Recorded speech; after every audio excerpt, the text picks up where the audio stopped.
dari tanaman padi ini ternyata ada beberapa kerusakan yang disebabkan baik oleh hama ataupun penyakit.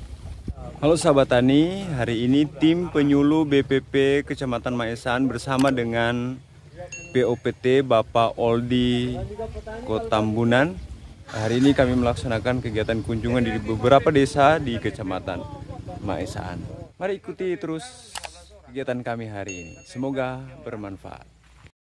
Jadi bapak-bapak, teman-teman petani, pada saat ini kalau kita lihat dari tanaman padi ini ternyata ada beberapa kerusakan yang disebabkan baik oleh hama ataupun penyakit.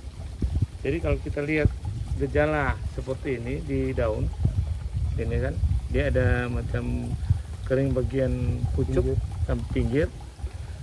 Ini disebabkan oleh bakteri. Ini disebabkan oleh bakteri. Jadi penyakit.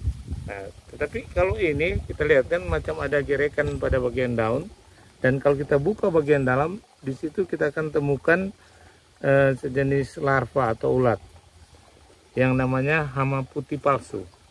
Nah, ini disebabkan oleh hama putih palsu.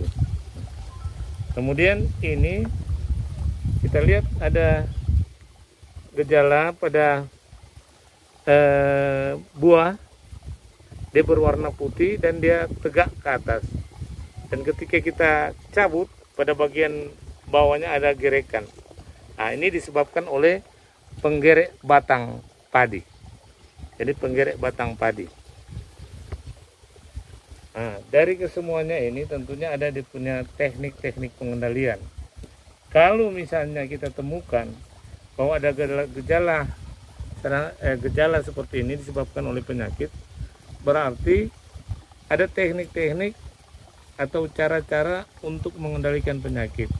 Itu baik dengan cara kita menggunakan agen-agen hayati, kemudian ada juga kita gunakan dengan cara kimia kalaupun itu gejala serangan sudah melebihi ambang batas, seperti petani sudah tidak bisa lagi kendalikan dengan menggunakan agen hayati, kita bisa menggunakan dengan teknik kimia.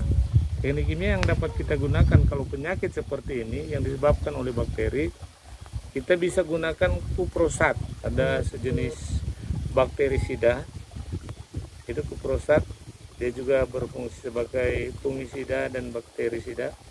Dia dapat mengendalikan penyakit atau gejala penyakit seperti ini. Dan kalau ini disebabkan oleh hama putih palsu. Jadi hama putih palsu ini adalah hama yang menyerang pada bagian daun, dengan cara melipat daun, kemudian dia menggerek bagian epidermis atau lapisan luar daripada daun padi. Kalau serangannya berat, maka tanaman tidak akan terjadi proses fotosintesis secara baik, maka tanaman padi itu tidak akan berbuah baik juga.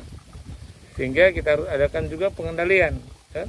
Pengendalian banyak cara, boleh secara biologi, secara mekanis, ataupun menggunakan secara kimia. Kalau serangan itu sudah di atas batas ambang kendali, maka kita harus menggunakan dengan cara kimia. Itu kalau hama ini kita lihat bahwa dia berada di dalam bagian dalam, kalau kita menggunakan racun yang sifatnya kontak, dia tidak akan tembus.